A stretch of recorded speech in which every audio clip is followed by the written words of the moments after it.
Okay, I think it's close enough. Good afternoon, everyone. My name is Shani Ramsey. I'm a member of the Hatched Planning team, and I will be monitoring this conversation today and monitoring the chat room too. So feel free to put anything in the chat throughout the talk here. This session will be recorded for further use. So you are welcome to have people look at it. And then it's my pleasure to introduce, and I hope I don't pronounce some of these names, but Konieczny, David Damari, Thomas Dowling, Steve Durst, Lincoln Gibbs, and Michael Klepser. I hope I did okay, but today's talk is FLITE pilot project, embedded librarian arrangement has taken off. So I'll leave you to that. Go ahead, Allie, I assume, is it going to be you first? Yeah, all right. Thank you for the introduction. So we are going to tell you about my arrangement where I have been embedded in the colleges that I serve. So I'm going to let everybody introduce themselves in the order that it shows on the slide. I am Konieczny, and I am the health sciences librarian. Hi, I'm Dave Damari. I'm the dean at the College of Optometry. Hi, I'm Tom Dowling. I'm with the College of Pharmacy in the Office of Research and Sponsored Programs. I'm Steve Durst, Dean of the College of Pharmacy.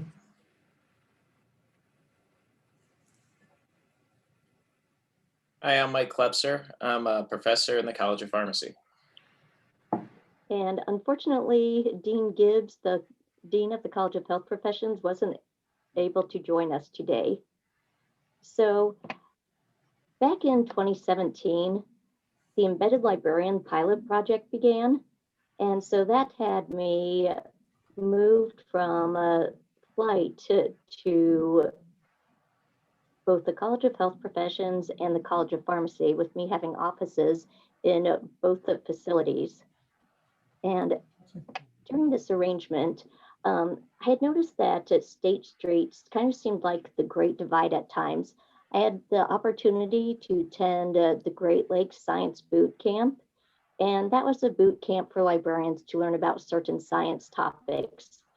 And various professors advised us on what their research needs were. And something that really stuck with me is his statement that researchers don't want to get out of their labs or offices.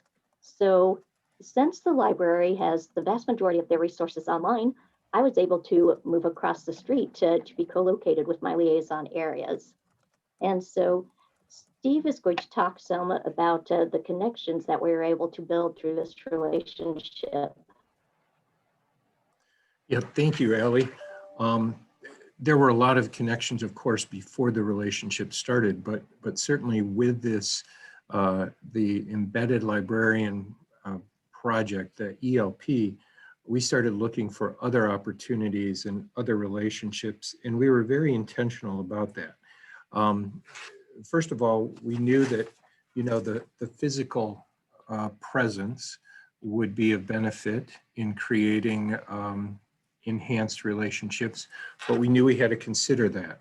We couldn't just expect that Allie in an office in health professions or in pharmacy would really have the same impact. So I think in both colleges, we identified other locations that would allow for visibility.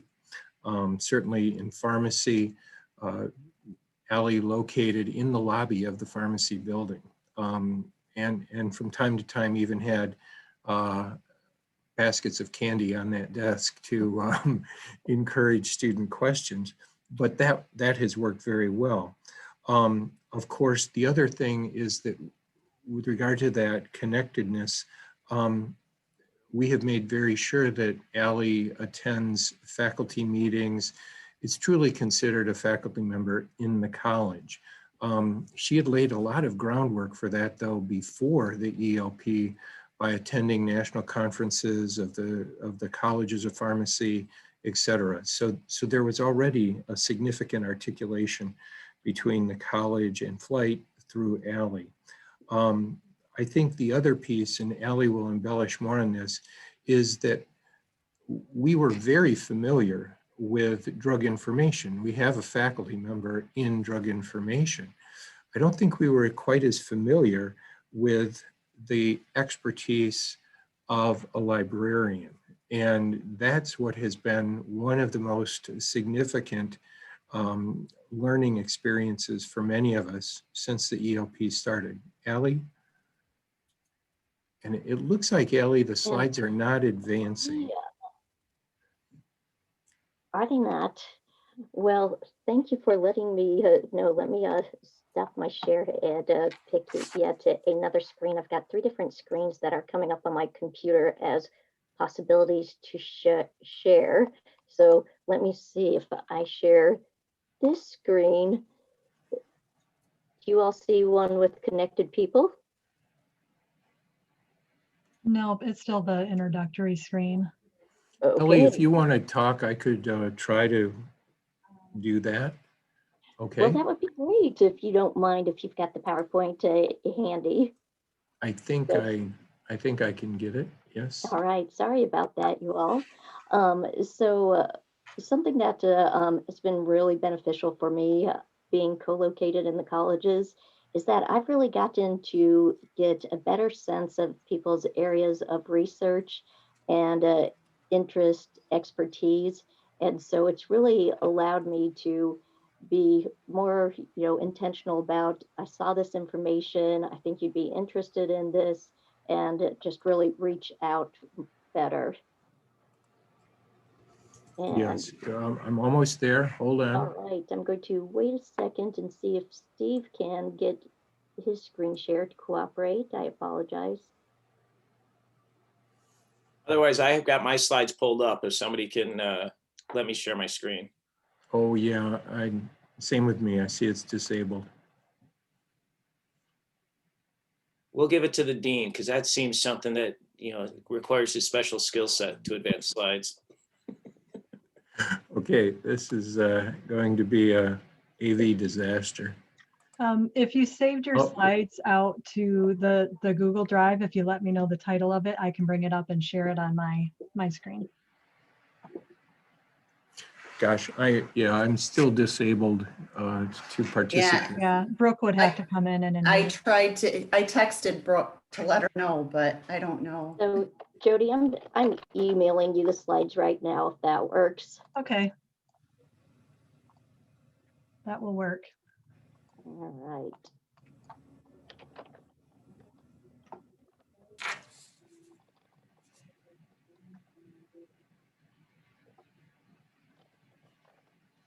Shall we go on now, Allie? Yeah.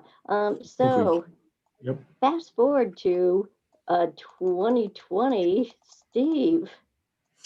Well, as we all know, I think everything changed in 2020, but particularly important to the Embedded Librarian project was just the flood, really the tsunami of information that we were dealing with, with regard to the virus itself, infectivity, the clinical course of the disease, and of course, prevention. And that's where I look in the corner of my screen at Dave Damari, and we were really wondering from a clinician's perspective, as many of you have here in the call, what are the most appropriate levels of protection? What will they really be comprised of as we start sending students off to clerkships, opening clinics? I'll let Dave talk a little bit about that too. We wanted to make sure we were doing everything we possibly could. For us, our students were off largely at other clinical practice sites, but I know that was a little different for Dave in MCO. Yeah, Dave? thanks, Steve. So all of our 4th years are off on externships, not just around the state, but around the country. And so the responses at the various sites were extremely different. For example, all the Veterans Affairs medical centers prohibited any students from coming on their campuses as of, I think it was March 16th. So all of those students had to make up their work in different ways, but the VA protected people by not letting them in. Other practices were pretty much stayed open, especially in Florida. That's the example that really sticks out in my mind. We were lucky none of our students became infected. But here at our college, in our University Eye Center, which is a very large eye care practice in this part of Michigan, we made the decision to also shut down and not see patients for a good period of time while we decided how to respond and how to best protect the community. And the information was changing so rapidly. And that's part of the reason Lincoln, Steve, and I decided to reach out to Allie and seek her assistance in trying to find the best research so that we could make a science-based decision about how best to protect our staff, our faculty, and our students, as well as our patients, because our patients were almost from the week we closed down clamoring to come back. So that's basically how this project got started. Right, and of course, if Dean Gibbs were here, he would have comments from the College of Health Professions too, but you can see that with the 3 colleges and really other colleges with clinical placements as well, or patients coming on campus, there was a lot of information we had to analyze, assimilate very quickly.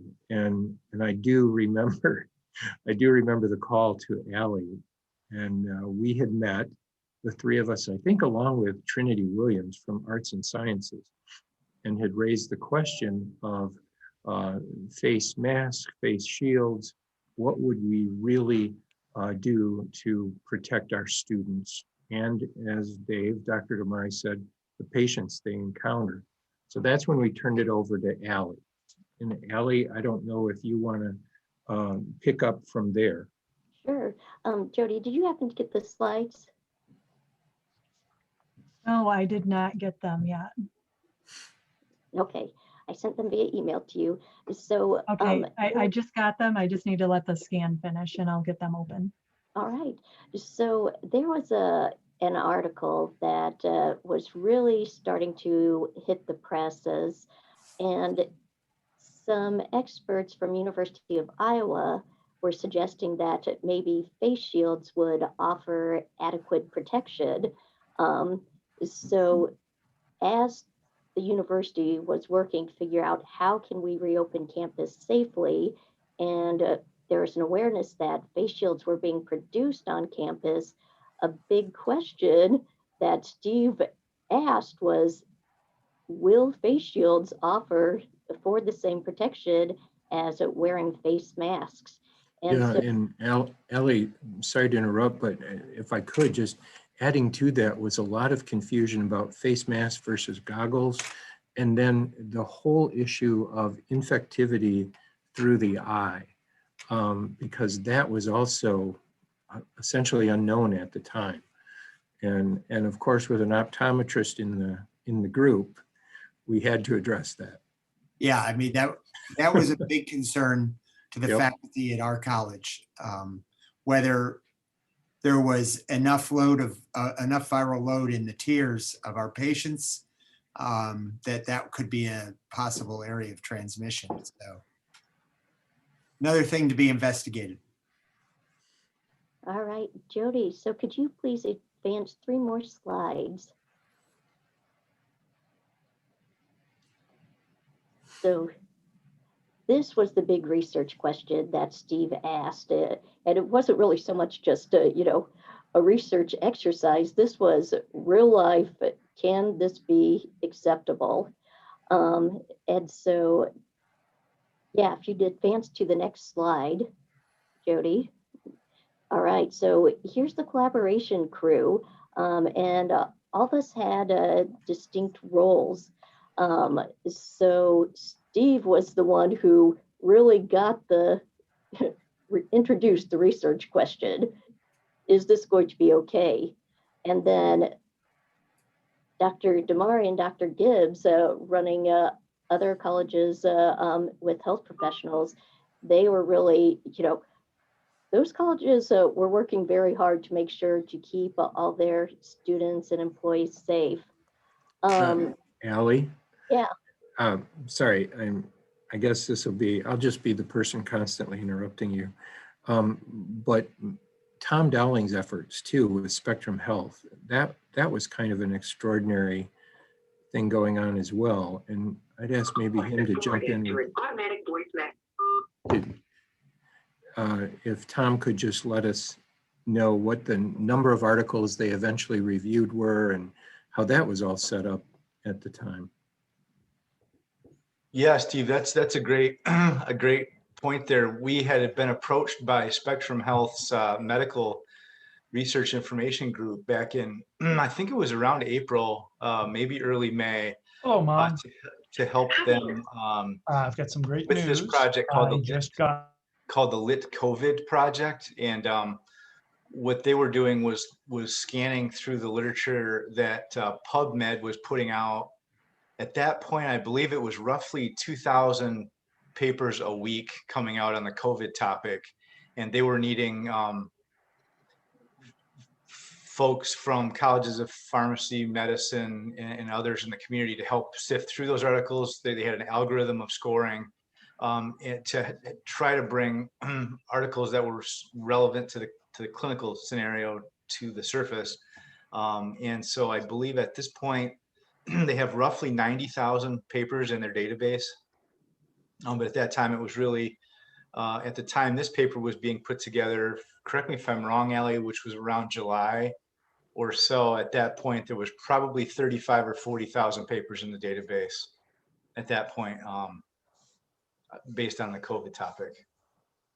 Right, and with Tom's intense involvement with all the COVID literature, we were happy that he was willing to join us on researching this topic. And then Mike Klepser, really through the Embedded Librarian project, that's how I got familiar with his expertise in infectious diseases. So what a great fit. We needed somebody with infectious diseases expertise to help bring in that knowledge for the manuscript. And then I was pulling in the research literature, trying to create a cohesive picture of just, is this going to work? What does the research say? So Jody, if you could advance to the next slide. Mike's going to tell us about, at that point, what was the emerging evidence? Well, back at the time when we started looking into this question, there was still a lot of confusion and disagreement with respect to transmission of the virus, as was mentioned by Dean Damari. Was it in tears? Was it in feces? Was it in large respiratory droplets, small respiratory droplets? There was still a lot of unknown. And unfortunately, there was also a lot of information coming out that was counterintuitive to what we knew about coronaviruses at the time. And right at that point in time, the prevalent theory was large droplets would be the predominant way that the virus was being spread. And these large droplets typically would settle out onto objects. We pick them up with our hands and we'd inoculate our mucosal membranes and so forth. So one of the big theories is anything that can block these big droplets and keep them from contaminating surfaces might be effective. But right about at the time we started doing this, I think I'll say calmer heads prevailed and people realized that this was still a coronavirus and was still going to be spread very easily by small aerosolized droplets, meaning that as we breathe and talk and everything else, we create these little droplets that can spread great distances throughout the air.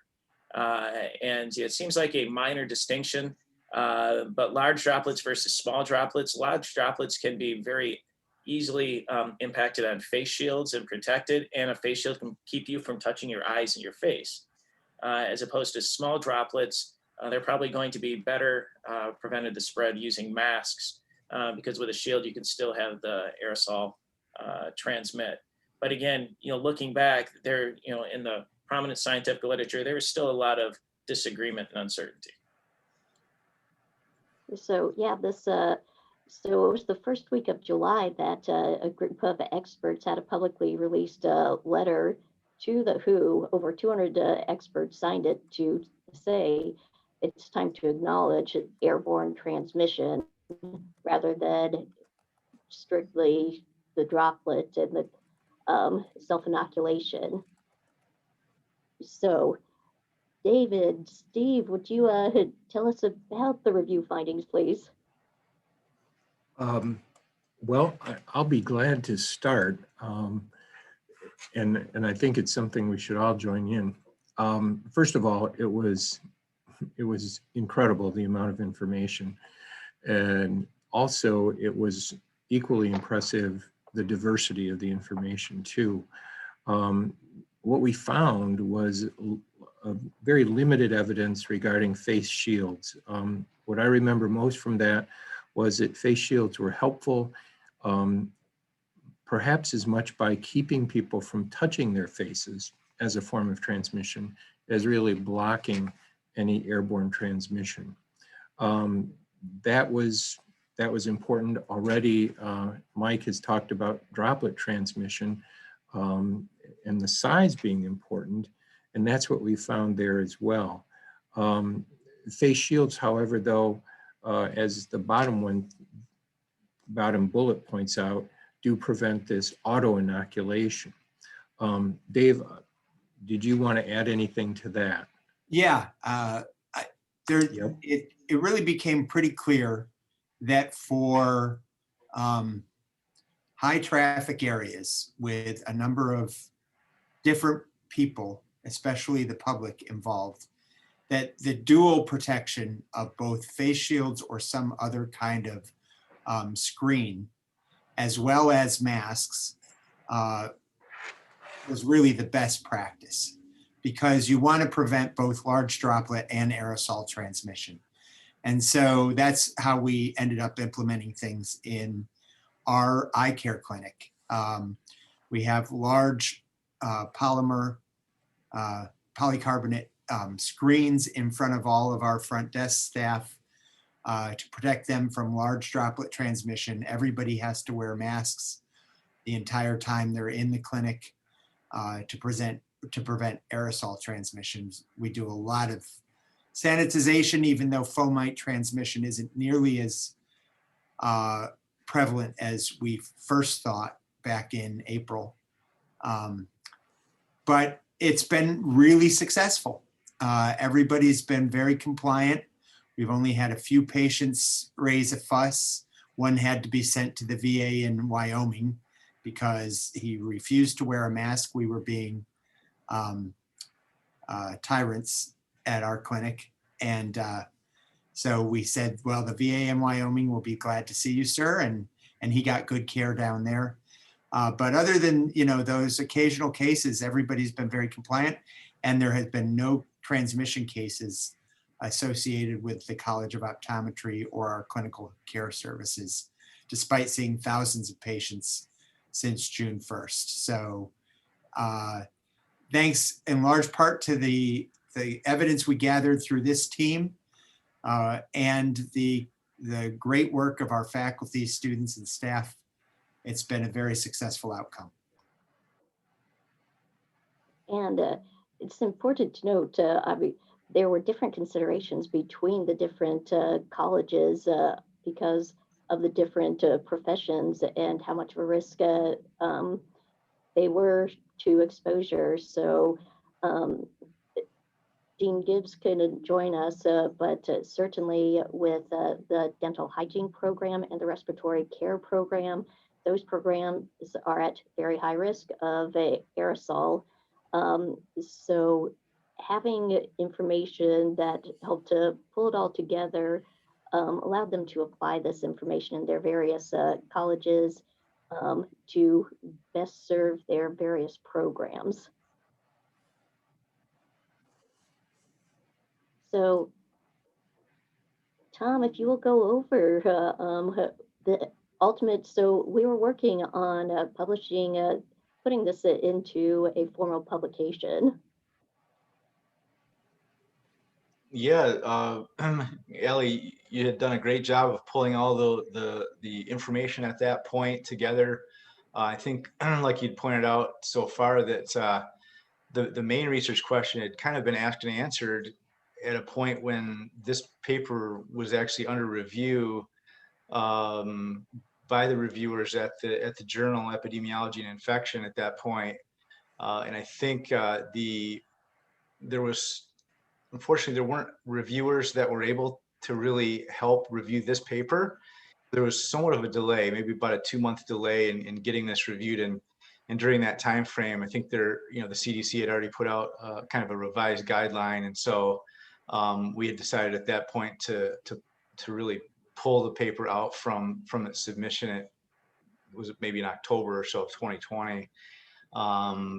Again, it's served a great purpose to compile and assimilate information that we had at that point. But at that point, we had withdrawn the paper from publication.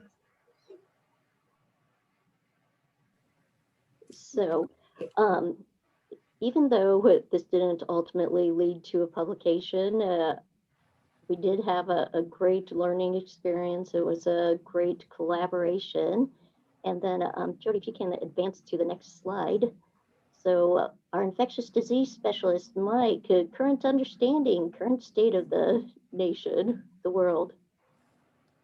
So I think it's already been, discussed. Our, understanding of transmission has evolved during the pandemic. We've really seen the value of face shields and masks, and developed an optimal strategy for preventing the spread of the virus as well as acquiring the virus. And sometimes those two strategies may be a little bit different. Masks, especially cloth masks, when they're worn appropriately, are great at helping people from spreading the virus to others. And I think that, the face shields, play a role in that as well, especially those large droplets, because a lot of those masks have limitations with respect to the velocity of particles they're able to stop. But they're probably more beneficial in high risk, close proximity environments, whereas, the masks are probably the go-to, standard right now to prevent the spread. And you'll notice on that slide, the CDC is actually suggesting to try to make your masks fit even better, either by wearing some mask fitters or wearing a cloth mask over your disposable mask. So we've had a lot of advancements in suggestions as this pandemic has continued on.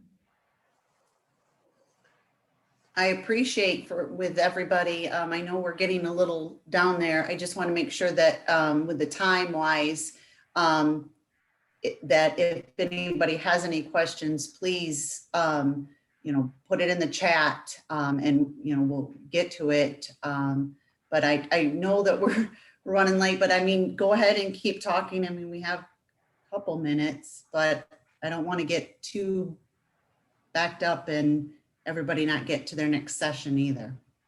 Well, I'll just say one thing from my perspective. Even though this project did not result in a publication, it was a pleasure to work with Allie. And I know that when I found an opportunity for another publication on home COVID testing, that Allie jumped at the opportunity to work on another paper. And Allie and a couple of faculty members and a couple of students and I hopefully will be submitting our home COVID test review for publication on Friday. So even though this one did not go through, I have very, very high hopes for the next submission. So thank you, Allie. Thank you all. Thank you.